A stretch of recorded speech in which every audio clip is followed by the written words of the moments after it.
What is going on, everybody? I hope you're having a great day today. This is Alex from the Fresh Fantasy Podcast, and this is the 15th episode of Season 3. Today, we're going to be doing a running back deep dive, talking about guys like Javonte Williams, Breece Hall, Chase Edmonds, and more, and giving our thoughts on why we either believe or do not believe in them for fantasy this year.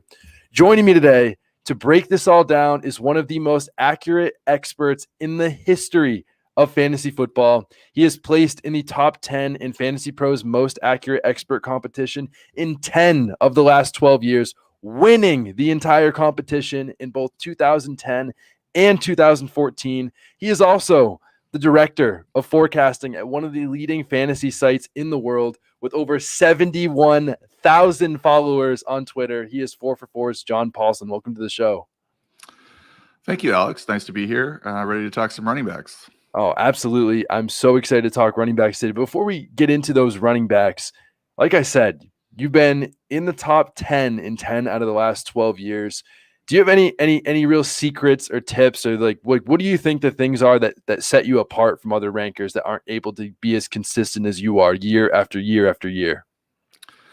Well, I think the setup that we have at 4for4 lends itself to repeatable accuracy, and we don't win the accuracy championship every single year or even every other year, but we consistently finish pretty high, and I think it has to do with the setup we have. And it's just without going into too much detail, it's equations that we use. I update them every 3 years or so just to kind of keep up with what's going on in the NFL, how things are changing between pass and run splits and such. And then, constantly refining the process to make things a little bit better, because I am open to good analysis and new things that are happening in the industry and try to incorporate those into our rankings. I think it's a bad idea to be real close-minded if somebody has done some work that proves X or Y or whatever, and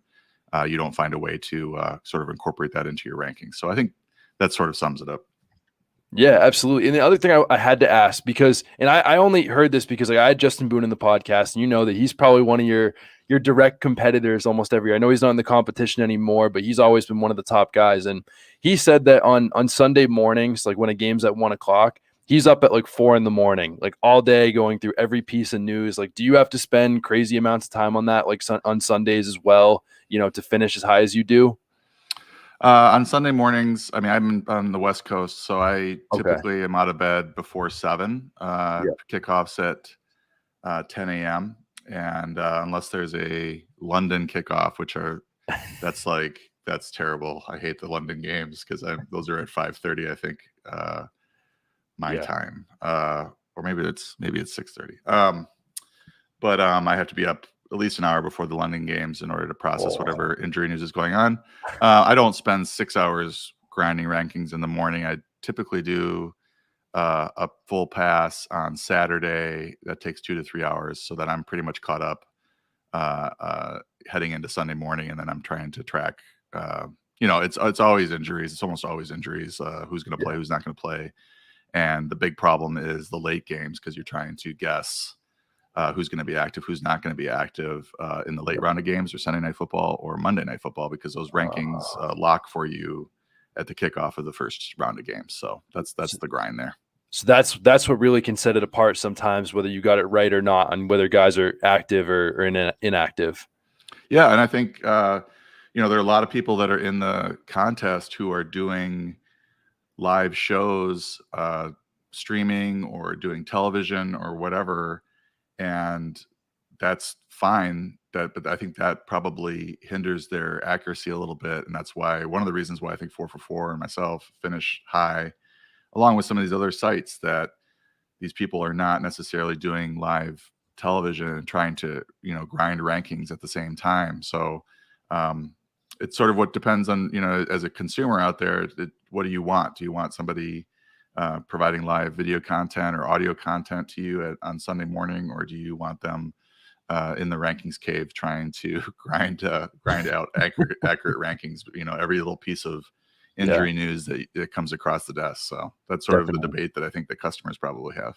Yeah, absolutely. That totally makes sense. Whatever you do is absolutely working. And again, super super impressed with all your success, and hopefully, more years to come of the same thing. But we are here to talk about running backs today, a running back deep dive. We got 10 players for everybody, and we're going to get through as many as we can during the show to break down, a little bit more of the insight and stuff like that smart people like John have found when looking at these players. And we're going to start with one of my favorite players in fantasy football, both last year and this year. Well, he really wasn't last year because I was more going for Ronald Jones, but we will start off with Leonard Fournette. Leonard Fournette, I'm super excited for, and I think he's someone that's super underrated. I think so many people are not talking about the fact that he was literally the running back 3 in points per game last year behind only Eckler and Jonathan Taylor. That's it. Those are the only players above him. I mean, he was 7th in weighted opportunities, which are carries plus targets, where targets are weighted more, despite missing 3 games, and he was still 7th. I mean, again, and he only did that while being 12th in snap share. But this guy literally led the NFL, in targets per game. He was on the field, and he was clearly a guy that Tom Brady trusted and a guy that I'm excited about this year. But do you have anything different on Leonard Fournette? Do you think he's a value in drafts right now? Is he priced correctly? Is he priced above where he should be? Yeah, I think he's going, I don't know, RB10, somewhere around there at underdog. He's still just 27 years old. He averaged 17.5 touches per game in 12 games with Gio Bernard last year. So that's the one concern, is that Gio Bernard might take some of those passing downs, but the targets remain the same in the games with Gio versus the games without Gio. He had six targets per game and with and without Gio. So I'm not too worried about it. And then you look at the last 5 games prior to his injury, he had 19, 16, 24, 20, and 23 touches. So his workload sort of was ramping up prior to the injury. So, they might try to limit him a little bit in the first month of the season to try to keep him fresh. I mean, they're definitely interested in his Super Bowl run, so they're not going to, probably give him 25 touches in September, but he's going to be one of those high touch guys, and that offense scores a lot of touchdowns. So he has touchdown upside as well. Do you think that he still has the same ceiling to be that like top 3 running back in all of fantasy in points per game, or do you think that's a little bit outside his range of outcomes? I mean, I think he does. It depends on touches and how much they really want to work him, because there's going to be backs out there that are probably going to have more touches. So he's going to have to be efficient with his touches. The good thing for him is that they do score touchdowns, so he gets that upside, but he also catches a lot of passes. And as we know in the running back ranks, it's really nice to have guys that catch 4, 5, 6 passes in a game, because you're going to get 30, 40 yards, maybe a touchdown out of the passing game as well. And do you think that the last question before we move on with him is, do you think that like if Gronk, I think Gronk's probably going to come back, but if he does or doesn't, what do you think benefits Leonard Fournette more? Because you could say, okay, if he does, the offense is going to be a little bit more efficient. He'll have more opportunities in the red zone, which is exactly what he needs when other guys are getting more touches. But on the other flip side of that, if Gronk doesn't play, it's probably a few more targets maybe for Leonard Fournette. So do you have a stance on either side of that, or is it more like the push and the pull kind of even out no matter what happens? I wouldn't really adjust for Gronk coming back. Okay. I think that, like, as you mentioned, him being out there helps as a threat in the passing game. He's also a good run blocker, which is something that people don't realize. I think a lot of people don't realize how good of a run blocker he can be. And then if he's out, then obviously there's targets that are freed up, and he, maybe Fournette gets an extra target per game, which will help him. Yep, definitely. No, I totally agree. The next guy I want to talk about is Javonte Williams. I'll let you lead on this. Javonte Williams right now is going very high, in drafts. But do you think that he's going right around where he should be, or do you think that, like, I struggle with him with the ceiling, because I feel like he's like Nick Chubb light at this point, where unless like Melvin Gordon gets hurt, that he's not going to be able to get to the top. How are you projecting him so far? Yeah, I mean, I am waiting for the underdog ADP to adjust. He's RB13 right now, so it's adjusted a little bit, because I think he was going top 10, top 8 prior to the Melvin Gordon signing. I still think that RB13 is too high, going ahead of Saquon Barkley and James Conner specifically, and even David Montgomery in terms of I follow the touches when it comes to running back rankings. Sometimes there's guys that are in that 14 to 17 touch range that can have a really efficient year and crack the top 12, but it's far and few between. Your best bets are those guys making or getting 17 plus touches per game. So, looking at Javonte, I think, prior to this Gordon signing, I did have him in the top 10. I think he's a great player. Of course. But he averaged 13.6 touches in 16 games with Melvin Gordon. There was a game where Gordon missed, and Javonte had 23 carries, I think, which is what we would have seen if Gordon had, didn't re-sign. So you got to take that game out of the equation a little bit to sort of see what the split was.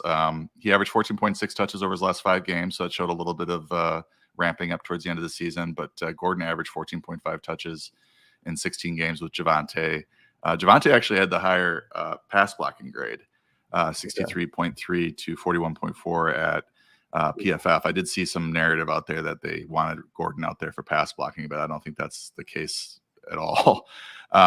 So you just sort of summed it up. I mean, I think with Gordon back, RB13 is a pretty steep price to pay. These guys are probably going to be pretty close in touches. And if that's the case, then I really don't see how he finishes as a high end RB2 or as an RB1, barring an injury. And there is a new regime in town. So that's the one wild card, is that there's a new head coach and he maybe treat this relationship different, but they went out and re-signed Gordon. So to me, it's like they want to have the same thing they had last year. Well, not only that, and I know that some people, feel pretty strongly about these training camp reports, whether they're either awesome or they're the least predictive thing in the world. But how about coming from Javonte Williams' mouth himself, like last week? And he said it's going to be the same thing as last year. Like, we're going to be working together. Like there's a new regime is in town, and he came out and said it wasn't a beat reporter that you've never heard of, and that's saying that, like these guys are going to split. It was Javonte Williams himself saying it was going to be similar. And if it is, it's not great, where Melvin Gordon hit 40+% of the snaps in every game he played. Javonte never went over 60% except the one game that he started. And it's the same thing. And I don't get the people that are saying, well, like, I'm going to draft him because he's going to be really solid. Well, Nick Chubb's really solid, but he's probably not winning you your league. You have to go for the guys that have top 5 in their range of outcomes without injury. And Nick Chubb's awesome. I love Nick Chubb. He's a great player. And I get that he'll be in the top 15 every year, but he's never going to be in the top 5 when these guys are healthy. So why are you drafting him over someone like you said, like Saquon, that could literally be the running back 1 overall this year? James Conner could be a top 3 running back with the workload that he's getting. Same thing with David Montgomery. They've done it. But it doesn't make sense to me. Those running backs are always guys I will avoid. Yeah, I don't think you want to use a second round pick on a player that has a touch ceiling like that. Yeah. I mean, I think Nick Chubb, you could even argue a higher ceiling because he tends to see 18 plus touches per game, whereas Javonte hasn't so far, and he's probably going to be in that 14 to 15 range. So his upside's not there unless there's an injury. Exactly, and I think there's also people that, for the listeners, that are like John and Alex, you guys hate Javonte. Like, no, we don't hate Javonte. I love Javonte. I think he's a great player. He's someone that could be a top 5 running back if Melvin Gordon, Thanos snap doesn't exist. But that's just not the world we live in, unfortunately. And for that, we're going to have to fade him in fantasy. But the next guy that's also in a little bit of a timeshare is Aaron Jones. Aaron Jones is a little bit of a timeshare. A.J. Dillon has probably the largest quads that, football has ever seen. And those things are intimidating. But, because Devontae Adams is gone and Aaron Jones' splits have been better, without Devontae Adams than with Devontae Adams. And they probably use him for more of the passing game. But do you think that, what is Aaron Jones looking like for you this year? And does he have a real ceiling, or do you think that he's going to be capped by someone as talented as A.J. Dillon? Yeah, and you mentioned the splits without Devontae over the last 3 seasons. He's averaged 5.1. Aaron Jones has averaged 5.1 catches per game versus 2.9 with Devontae in the lineup. His half PPR points per game was 23.1, which is like RB1 overall number type, scoring versus 14.9 in the games with Devontae. He averaged 19.6 touches per game in those games without Devontae. So the thing that, as a Packer fan and watching those games, the thing I ask myself is, how excited should I get about these targets? And is this going to be like a full season plan to get Jones more involved as a receiver? Or was it a situation where, they're without Devontae and they're like, crap, what are we going to do? This is a 1 game, 2 game span where we got to figure it out for these games. And we're really going to, lean on Jones in the passing game. So that's the question. I don't think it's going to be, okay, he's going to see 5+ catches per game necessarily, but he might hit 4. And I think he does have sort of 70 catch upside if things break his way. And I do think that, Matt LaFleur is smart. He knows that two of his most talented players are at running back. And I think we are going to see Jones and Dillon on the field together more often this year, with Jones lined up as a receiver, because he is really a good pass catcher. And if they can get him lined up on a safety or a linebacker, it's a great advantage for them. So I am very bullish. I'm at 7 at half PPR. Jones is going RB9 right now at underdog. So I'm a little bit high on him. And I've noticed that his ADP has crept up from like the 12 range up to, inside the top 10 now. And I think he's a really good player, and I think he's versatile, and he has those catches, which what you're looking for in fantasy. Exactly. And I think the other part of it that, also people don't talk about enough is the fact that, like, look at their offensive line. Like, they played without David Bakhtiari like almost the whole season last year. And I know Elkin Jenkins, who is also, I think, one of the best guards in the league, like, they're going to miss him for the first few weeks, but he also went down late in the season. I mean, they were starting an undrafted rookie and who played well, but he did not get to play to the level of these two guys that are like borderline all-pro players, year after year. I'm not saying they're going to be that, but their offensive line will be a lot better than last year. And like you said, I think this offense is going to look a little more different, where it's probably more run heavy, and we could see some of those, those good Madden, two running backs on either side of the quarterback, both of them running routes, making plays, some more RPO type things. And I'm excited to see that. But like you said, I think that I think where you have him is great. But the other question I have for you is, like, if AJ Dillon stays healthy, is top 3 in Aaron Jones' range of outcomes? Probably not, because he's not going to be that 20 plus touch type guy. You sort of, so you hit top 3, you have to, like, everything has to sort of go your way. You have to get the 20 plus touches per game. You got to score some touchdowns. You got to catch some passes. I think with Dillon healthy the entire season, his ceiling is probably RB5 or RB4, which isn't bad, for an RB9.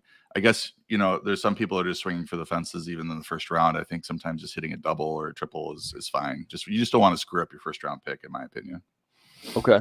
No, I like that. And I agree. And that has definitely cost me in the past in some fantasy leagues, as it has for all of us. We've all had our first round picks that have not worked out, but that is what it is. Go ahead. And then Jones is, he's going pick 18 right now, so you can get him in the middle of the second round. And I think that is an RB. If you use your second running back, or if you're adding him to your stud receiver, that's a pretty good situation to be in.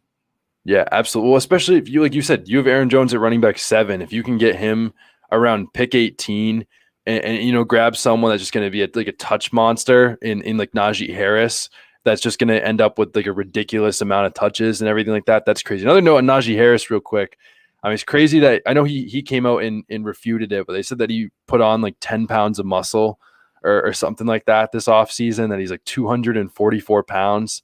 Derrick Henry-esque. Real quick, do you know where you have Najee Harris ranked right now? And and the other part of that is, like, do you think that will be better than last season? Because this offense will definitely look a lot different. It's probably a little harder to project because we don't know who the quarterback is going to be. But real quick, I have to ask, how do you have Najee Harris at this point?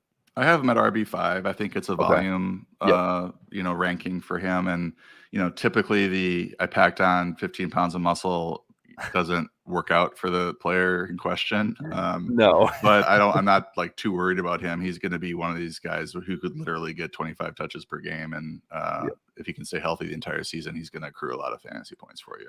And they also improved their offensive line. I think they added some players, so they're looking to try to run the ball and be better in that aspect of the game.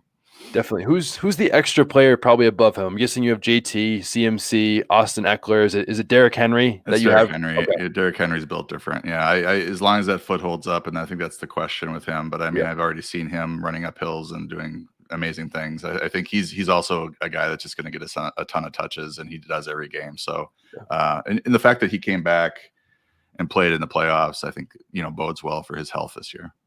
And I know you said that with like the 4for4 and like your projection system and that, do you include hill sprints like as a thing in the? Yeah, I try not to get too jazzed up by hill sprints, but when you have a player who's got a foot injury, he kind of came off, and didn't look great in the playoffs, but he's already he's trucking his 260-pound frame up hills and looking good doing it. It does get you a little jazz for him. But I think he's just a volume guy where you can't discount what he's going to give you in the running game. I agree. And I think too many people are comparing him to like Cam Akers, saying he was the exact same thing where they both struggled in the playoffs. Like an Achilles and a foot injury are foot injuries are serious, don't get me wrong, but that's not something as severe as an Achilles coming like 5 months off and playing. What Cam Akers did was amazing. But I think that people are, overrating this foot injury a little bit too much, like you said, when he's clearly, just built different. He's not every other running back. Like this guy is literally like 250 pounds of a pure machine, and that's why we love watching him play. But another guy that I think is maybe not a 250-pound machine, but a guy that is a machine in my eyes is James Conner. And James Conner proved me wrong last year. He proved a lot of people wrong. James Conner was awesome, and he was the running back 5 overall with Chase Edmonds for most of the year. And that's the thing that I don't think enough people are paying attention to, that in the games they played together with Edmonds, like Edmonds averaged 12 touches a game with James Conner, and that's going away. And I know that Darrell Williams is going to be awesome. I think he's one of the best handcuffs in the league right now, but he's not going to get anywhere near those 12 touches a game. Edmonds also leaves behind 53 targets. And I know, like you mentioned, that, Darrell Williams, I'm sure, is a wonderful pass protector, but James Conner is the guy that you want on the field, and he's been more healthy than people realize. He's played at least 13 games in 4 of his 5 seasons. Like after what we saw last year with running back injuries, I think that you and I both would, sign up for at least 13 plus games at a running back, no matter what that looks like. But that is what it is. But are you in on James Conner the same way I am, or are you saying that this guy is just, a little overrated with his age and what the offense will look like? Yeah, I apologize. My dog just started howling. He You're must okay. either be a big James Conner fan or be sad about Chase Edmonds leaving or whatever. I don't know. I'm big on James Conner. I have him at RB12. This is a serious volume situation for him. And he actually showed some juice last year, I thought. And he's still only 27 years old. It seems like he's 29, 30, 35. I don't know. But he averaged 20.8 touches in the 5 games without Chase Edmonds. That includes 5 catches per game versus just 1.2 catches per game with Edmonds in the lineup. So this is like Edmonds' role is very defined. And so you see Darrell Williams get signed, and then the immediate reaction is that he's great in the passing game, and this is terrible for James Conner. But if you really dig in, Darrell Williams is not a good pass blocker. James Conner was the number 1 rated pass blocker at PFF last year. Wow. So I just think that Conner, and then they're pretty similar as receivers. Conner averaged over 10 yards per carry or per catch last year, and Williams was about 9 something. So I think Williams is a solid addition, and if he is if there's an injury to Conner, I think Williams will be okay. He'll vault into RB2 territory, but I think Conner is just better in every facet of the game than Williams, and I think this will be a pure change of pace backup type situation where they just need to get Conner a rest, and Williams comes in and takes a few touches, but I don't think you'll see the 12 touches per game that Edmonds saw last year that you mentioned. So I'm big on Conner this year. I think he's a really nice value given where he's being drafted. I think he's RB15 off the board, and you can sometimes get him into the 3rd round. That's a real nice value given the number of touches he's likely to see. But I think not only that, but I think the other thing you highlight is that he was the number 1, pass blocker last year, but he was also really great, in the passing game. I mean, he was 4th in yards per route run among all like running backs. And again, I know that, again, similar to the hill sprints, like some of the catches that he was making in those nationally televised games, like some of those one-handed catches. I mean, like the point being is just that like he can clearly catch the ball. He's not Kenneth Walker that's not going to catch passes or something like that. Like he's someone that literally can really catch the ball well. And he was also 4th in fantasy points per opportunity. Every time they were giving him the ball, like you said, he was showing juice.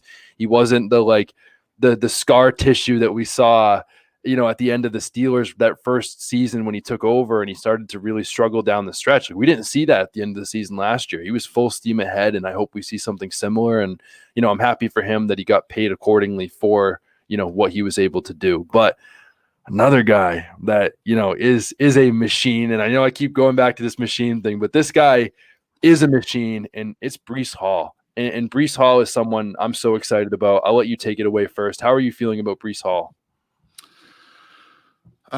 Well, obviously he has a lot of talent. He's got the home run speed, just he's 3 down upside with him. I think the concern that I have is that just look at the beat writer reports immediately after the pick, and it's Connor Hughes of the Athletic says that the Jets will, quote, deploy a running back by committee as long as Mike LaFleur is their offensive coordinator, end quote. And what we saw last year was definitely a committee. His brother Matt likes to run a committee and split touches. So if you're trying to follow the touches and follow the volume, Hall doesn't look like he's going to be a guy that's going to be getting 17, 18 touches per game on a regular basis. And it's also the Jets. So how good is this offense going to be? How many touchdowns are they going to score? It's okay to have a running back that's in a committee with a team like the Packers when they're going to score a ton of touchdowns and gain a bunch of yards and the offense is super efficient. But when it's the Jets and, the number of touchdowns they score is, 2/3 or a half of what the Packers score, then suddenly those fantasy points are drying up. I think Hall's very interesting if Carter weren't there. Obviously, if anything were to happen to Carter in the preseason or something like that, God forbid, then the Halls would shoot up my rankings. But I mean, I have him as a low end RB2 right now, and it's just a question of volume. I think Carter was pretty good last year. I think they're going to incorporate him, and it's going to, and maybe they don't do a 50-50 split, but it might be 60-40, and that's enough to sort of tank Breece Hall's upside as long as Carter is healthy. I'm a little bit probably more excited than you are, and I think that's fair. Complete following the touches. I think everything you said was valid. I think the reason that I'm a little bit more bullish on him is the fact that, I mean, a rookie running back has finished in the top 6 in fantasy for the last 5 years. The worst finish at the best rookie running back was running back 15. Also, though, but this running back class is not nearly as strong as some of the ones that we've seen. Where that last 5-year class includes like a class with Dalvin Cook and Alvin Kamara in the same draft. So that's what props those up. But again, a rookie running back has been 15th or better in 5 straight years. The worst year was Miles Sanders, who snuck into that. And Breece Hall was also the second most athletically tested running back since 2006 in RAS score, which is relative athletic score. People that don't know, testing just how elite people's athleticism is. And the only player higher since 2006, I was born in 2000, was Saquon Barkley. Only player more athletic. That's pretty amazing. And I think that the Michael Carter thing to me is a little bit overblown in the sense of the passing game, not the role, but just the passing game itself, where Michael Carter only had 4+ targets in 3 out of his 14 games, and 2.5 out of 3 came without Zach Wilson. I say 2.5 because one of his over 4 target games was against New England, where Zach Wilson threw 10 passes before he got hurt. The other 2 games came with Mike White, the check down king forever. And again, otherwise he wasn't getting super highly targeted. It's not like he's not Austin Eckler. That's how people are making him out to be, that he's just this great pass catching back.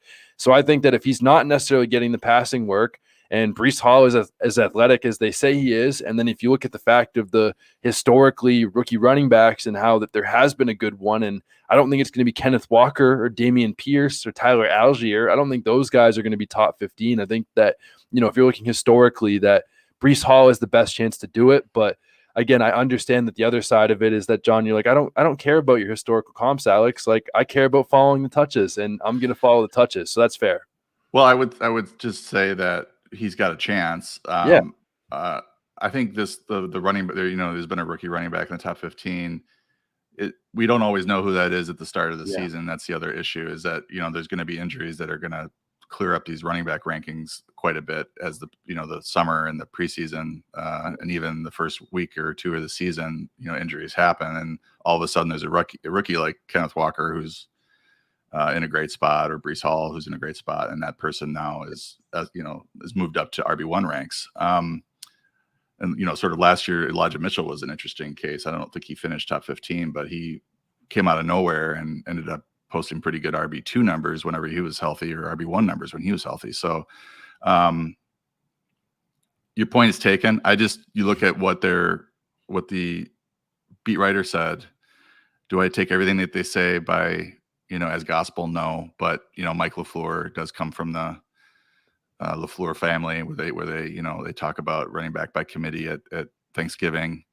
And they talk about how great it is. So I just think, if he's a guy that doesn't come off the field, then yes, he's gonna do a lot better than where I have him ranked. But from what I can tell, they're gonna maybe 2 series for Hall and 1 series for Carter, and that's gonna cut into Hall's upside. Well, it could be something similar that we all said last year with Javonte Williams, where the talent is clearly there, the player is clearly there. And hold on, I'm not saying that Michael Carter is anywhere near as talented as Melvin Gordon. I'm not saying that. But the same way that you said, where it's going to be frustrating, where if they believe in a committee, and that's what they talk about at not only Thanksgiving dinner, but Christmas dinner, and they talk about it at both holidays, then it's going to be pretty tough to see Breece Hall, take that full load that we'd liked him. So I'm with you there. That totally makes sense. But let's go back to Elijah Mitchell. Elijah Mitchell, that is pretty interesting, and I wish that we didn't see him get banged up so much, but every game that he was a starter, he averaged over 20 touches. I mean, he was ninth in expected fantasy points. Once again, he'll have a top 3 offensive line this year. He was clearly explosive. The only players with more rushes of 10 yards last year were Nick Chubb, Dalvin Cook, and Jonathan Taylor. The explosion was there. And I think the other thing that is also pretty interesting about Mitchell is the fact that when he got banged up a couple games, which he did, every time he came back, Shanahan went back and fed him right away. It wasn't like the usual, okay, we're going to go to someone else playing the hot hand. It was whenever Mitchell was healthy, they played him. And I know they drafted Tyrion Davis-Prince, but maybe that's more of just, Mitchell getting banged up a little bit more than it is the fact that Mitchell isn't good. But I think the other thing, like you said, is this is also another team that, likes to do running back by committee. But how are you feeling about Elijah Mitchell? He's going in the 6th round, so Yeah. I think that's fantastic value. He was, Agree. He averaged 18.8 carries, 1.7 receptions. You'd like to see those catches higher. Maybe that's something that they start to feed him a little bit more and feature him a little bit more in the passing game in his second season. But when Mostert went down, and we were sitting there coming off of week 1 where Mitchell had a big game against the Lions, I looked at this team and what Kyle Shanahan had done in previous seasons, and there was this narrative out there that it's Shanahanigans, and you can never figure out who the 49ers are going to feature at running back. But really, when you look at it, once Mostert was the guy, he was the guy. So whenever Mostert was healthy, he was getting the lead number of carries and it was doing well. Shanahan favored that speed that Mostert had, and that's the same speed that Mitchell has. And that's why I was like, if you need a running back or want a guy for the rest of the year, want to shore up your running back room, put in a max fab bid or put in 90% and go get him, because I think he's going to be the guy. The only question mark you had there was Trey Sermon in the doghouse? What was going on? Because they traded up to get Trey Sermon, and the next thing you know, Mitchell's ahead of him on the depth chart. It was just a weird situation that we weren't used to seeing. So I say all that to say that, I don't care what else is going on with the running back room there. The only concern I have with Mitchell is his durability. He has a tendency to get nicked up. So if you're going to draft him as your RB2 or your RB3 in the 6th round, you just might want to have a plan, for the 4 games that he misses. But when he's out there, he's going to get you the touches that you want. That running game has always been strong. They lost a couple of guards, I think, in free agency. So I'm a little concerned about the offensive line, but I think for the most part, he's got the speed that Shanahan wants. Now, the one thing that's concerning a little bit is that the rookie Prince, I think he's fast too. So if Mostert were to go down and they tab Prince to be the guy and he takes off, then maybe there's an issue there, because they don't have a ton of draft capital in Mitchell. But I think Mitchell is the guy. I think that's probably the long shot that's going to happen. So 4.65 yards per carry, the fifth highest yards after contact per attempt per Pro Football Reference. As a 6th round pick, I don't think it gets much better than that. Yeah, agree. And Tyrion Davis-Prince is pretty fast. He runs a 4.48, which is 82nd percentile for 40-yard dash. I mean, he's not like the 4.33 that 4.3, yeah. Yeah, that Eli Mitchell ran, which is insane. But again, still really fast, and I think that definitely someone they will use. But like you said, again, in the 6th round, it's a great value. Another player that's also going, in that same range, but a little bit lower is like Miles Sanders. And Miles Sanders is obviously a weird case because he had his team led the NFL in rushing touchdowns. He was the lead back, but had no touchdowns. And this year, he's only competing with Boston Scott, Kenneth Gainwell, Kennedy Brooks, and Jordan Howard, but also has the number 1 blocking unit in the NFL. Yards per carry, I think, is an arbitrary stat, but he's at a 5.5 yards per carry, which is second best in the NFL last year. His yards per carry has gone up in 3 straight years. So he's improved as a runner, playing with a great blocking unit, not a lot of competition, and is going to be playing in a really run-heavy offense. So why are we fading Miles Sanders? That's the real question here, and I'm fading Miles Sanders. I don't even know why. So can you give us some insight here, John? Well, I don't know. I don't know if I know why either. I almost I've had 0 shares of Miles Me Sanders. I can't me remember either. having him on a team. I might have had him on a best ball team. He's just never somebody I'm targeting. I don't like the volume that he gets on it. He doesn't get consistent volume. Yes, they run a lot, but that's a lot of Jalen Hurts running. And as you mentioned, he doesn't get rushing touchdowns, or he hasn't so far. He does have 3 down ability, and if they did want to start featuring him, they could. You say, oh, well, not you, but anybody says that Boston Scott, Kenneth Gainwell, that's not much competition. It's the same group as last year. And, he had double-digit carries. Sanders had double-digit carries in just 6 of his 12 games. As you mentioned, 0 rushing touchdowns. Nothing much has changed in that backfield. So why would I think that this is finally the year that they're going to, give him 15 plus touches per game? I just don't. I mean, if I miss out on it, it's fine. Like, it's just not somebody I'm going to keep betting on or thinking that I can, predict when he's going to break out, because it seems like it's a week to week thing. Sometimes he'll get 20, then he'll get 7 the next week. In terms of touches, he's still not scoring touchdowns, and it's just a frustrating situation having Miles Sanders on your team. Definitely. And I think the other thing that, like, I think the reason that I would fade him is range of outcomes. You know what I mean? Where, like, I just don't see a range of outcomes where Miles Sanders like ends up as a running back 1. Like, again, they just have done nothing to show us that they are ever going to feature him. They didn't do it his rookie year. They didn't do it the year after. They really didn't do it last year. Like, we want Miles Sanders. He's clearly really talented, and I think he's a great player. But, like, I just don't see a world where he is the featured back when they have other satellite pass catching backs. They're going to have a role. They're not going to, I mean, they have, but I don't think it's going to be Kenneth Gainwell, like at the 5-yard line, they're going to be putting in to run up the middle. No, they're going to have him in on passing downs, because that's the role that he's, supposed to be used in. So I think it's more the range of outcomes is why I don't have any shares of Miles Sanders. Someone similar to, like, maybe you don't hate him as much as I do, but like Damian Harris, where he might be great and wonderful, but he's just never going to be on the field where the range of outcomes makes sense. Last year, what he did with the touchdowns is, probably the highest ceiling that he gets in that point. But we will move on. Another guy that is in a weird situation, and you've done a great job so far at kind of reading the tea leaves, but what are the tea leaves with Clyde Edwards-Helaire? Because I talked to Sigmund Bloom, who will be on a later episode. That episode will also drop. And Sigmund kind of said that, he hinted that, Clyde Edwards-Helaire said that he had gallbladder surgery, and he was 160 pounds coming into training camp, not ready. And I don't know anything about gallbladder surgery, if that really affects it or not. It's a lame excuse, CEH, but Ronald Jones is there, and like it or not, Ronald Jones has still been a top 24 running back in fantasy in 2 out of the last 3 years. He's only 24 years old, but again, Clyde Edwards-Helaire has the first round draft capital, but at the other side of it, once again playing both sides, he was the worst running back of their starters last year. Jerick McKinnon and Darrell Williams had much higher points per game in their starts than CEH did.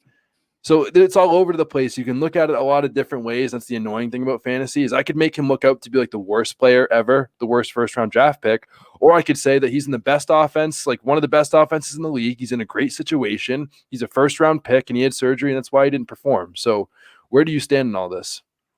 Yeah, he's another player that I don't have often. Yeah. Looking at the ADP, you have Mitchell, AJ Dillon, Edwards-Helaire, Miles Sanders, Walker, Cordell Patterson, who I think we'll talk about later. I'm probably not going to have a single share of Clyde Edwards-Helaire this year either.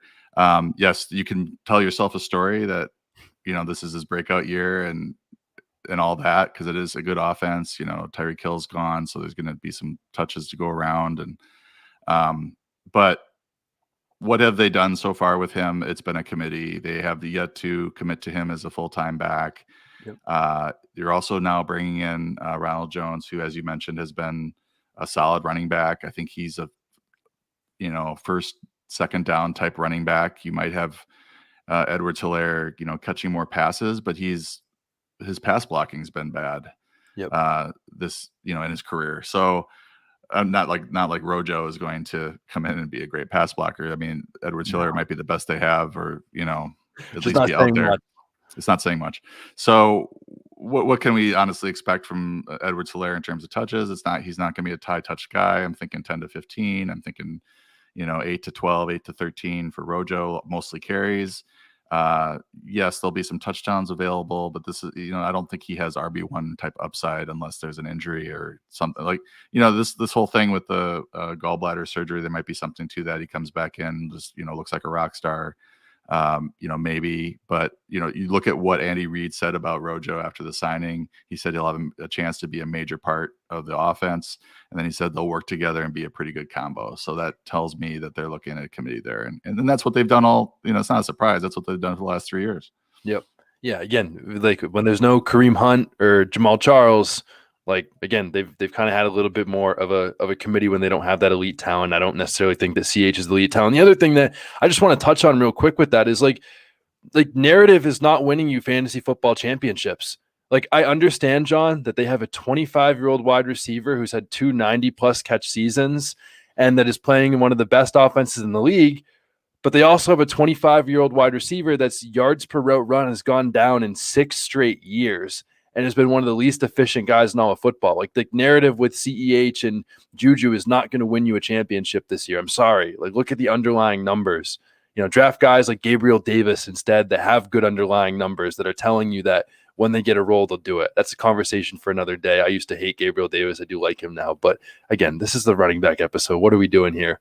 But the next running back, second to last one we'll talk about before we get into our flag plants, is Chase Edmonds, also in an ambiguous backfield. Is Chase Edmonds going to be the guy for you in Miami? Is this going to be a muddled backfield? What do you think this looks like? Well, this was a really interesting signing when it first happened. They gave him, sort of starter money. We've seen Chase Edmonds in the 3-down role before, and he's succeeded. He's, if he had gone in and they hadn't signed anybody else, I'd be a little bit concerned about his ability to stay upright and be durable, his durability issues. But I sort of would put him in the same category as Elijah Mitchell, where you just are going to expect him to miss a couple games during the year, and just got to sort of work around that. But they signed Raheem Mostert, who came over with Mike McDaniel from San Francisco, who has a ton of speed. They signed Sony Michel, who had a pretty good run with the Rams last year. So what they did add some talent in the offensive line, which is good. And my offensive line article is going to be coming out soon, where I look at all the free agent signings and add up the talent in and talent out for each offensive line unit, and that sort of helps me with my running back rankings, knowing who's going to improve or get worse on the offensive line. But the Miami rushing game has some upside. The question is there going to be a player that's going to get enough carries to take advantage of that upside, or be healthy enough to take advantage of that upside? And I don't know. I think Edmonds is probably your passing down guy. He's going to get some carries. But Mostert is not really a pass catcher. He's a first, second down guy. I think Michelle kind of falls in the same category. So I think what they want to do is have Mostert and Michelle duking it out for the early down role, with Mostert probably having the advantage if he's healthy, because he's got the history with Mike McDaniel, with Edmonds coming in on third down, getting some carries here and there on first and second down.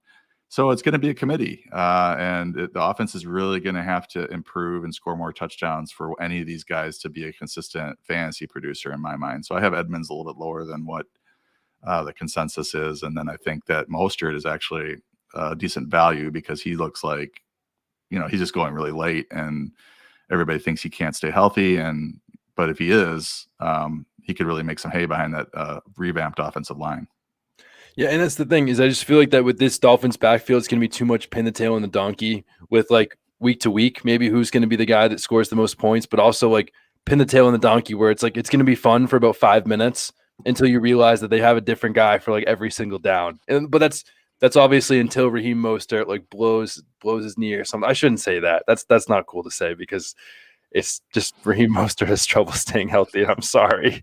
It's just the truth. But again, the point being is just that like week to week, you could literally like make an argument that any one of these guys could end up as the running back one each week, like every single week. And I don't think there'll ever be a true guy that is the leader for more than, a couple games at a time. And it might be fun for the waiver wire. I mean, I'm sure it'll be like the waiver wire backfield, where every week, you pick up the guy that, had a good week last week and you hope that he repeats it again. But I think that's probably the best case scenario. But another guy that I hope there's a best case scenario for, although unlikely, is the last running back we'll talk about today, and Cordero Patterson. Cordero Patterson is interesting because, he was a top 10 running back in fantasy last year, and he's only competing with Tyler Algier. But he's also the guy that's 31 years old and has only had 100 plus touches once in 9 seasons. And the other side of that is the fact that, a beat reporter came out this week and said that Cordero Patterson's not going to play as much running back this year. He's going to be playing more wideout. And who knows, like what actually happens, come down to minicamp, but because there's not a lot of competition. I mean, the mighty and wonderful Mike Davis is gone, so maybe more touches for Cordero Patterson. I'm being sarcastic when I'm saying that, obviously, but this thing could look a little bit interesting. But from the tea leaves, do you get any indication of what his usage could look like? Yeah, I mean, I think beat reports from camp will tell us more. Yeah. Like how many carries is he getting in camp but you look at their receiving situation, and it's Drake London, it's Kyle Pitts, and then just a bunch of wide receiver 4, wide receiver 5 types. So Patterson could see more routes, which is not bad.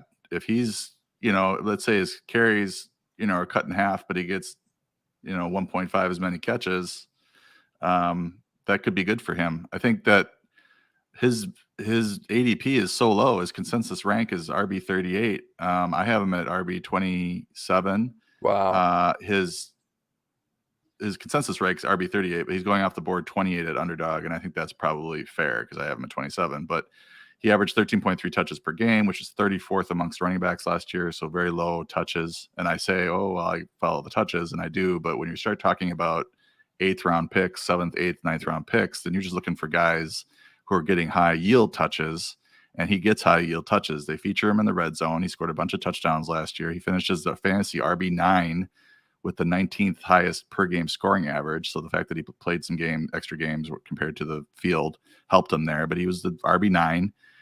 Prior to the ankle sprain in week 10, he was the fantasy RB7 through the first 9 weeks. So, I think he can outproduce where he's being drafted, certainly. And you're looking at, okay, maybe his role changes a little bit, but I don't think it's necessarily a bad thing that he maybe catches more passes and has a few less carries. Algier can take over some of that between the tackles stuff and take the load off of Patterson, and they can use him in those, in the red zone they seem to like him there because he is able to make a guy miss and then go score, or they get him the ball via pass and he's able to make a guy miss and go score. So if he's still getting that red zone work and getting some touches and then some other catches throughout the rest of the field, then I think he's going to outperform this ADP. Yep, definitely. I'm totally with you, and I think that he definitely could. And again, I think it's going to be more of like, this is June. We're trying to speculate the best we can, but come like late July, early August, probably when we get a better indication of where things look like, and that's where we could see a massive shift in his ADP, depending what his role looks like. But again, the other thing you mentioned is the fact that like it's not like there's a lot of big playmakers in this offense. Like Calvin Ridley, isn't playing this year. They don't have Julio Jones. He's not walking through that door. They have Kyle Pitts, but outside of him, like who's going to be their big weapons outside of him and Drake London? Like I think Cordero Patterson is a chance to really, get some significant touches. And does he necessarily deserve them in most NFL offenses? Maybe not. But this offense is the perfect place for him to go and get more touches. He's already done it once. Why not again? So I think he's definitely a value in drafts. And I might not have him as high as running back 27, but where he's going at running back 37 or 38 that late in drafts, where you can get a guy that was, as good as he was last year, I think that's someone that I would definitely hit the smash button, buying and drafting him all day. But that is it for the running back deep dive. And today, John, I know it's your first time on the show, but I've been hinting at this for 14 and a half episodes now that I finally have my flag plant ready. I didn't want to plant my flag unless I was sure, because I take my flag plants very seriously, that I had a real take. And you also have your flag plant, and I'm excited to hear it. So we will start with you before I give my big reveal. Your boldest prediction that you believe in for 2022. What are the touches telling you? I'll leave the floor up to you. I'm assuming you wanted to talk about a flag plant at running back. So since this is a running back episode, so Sure.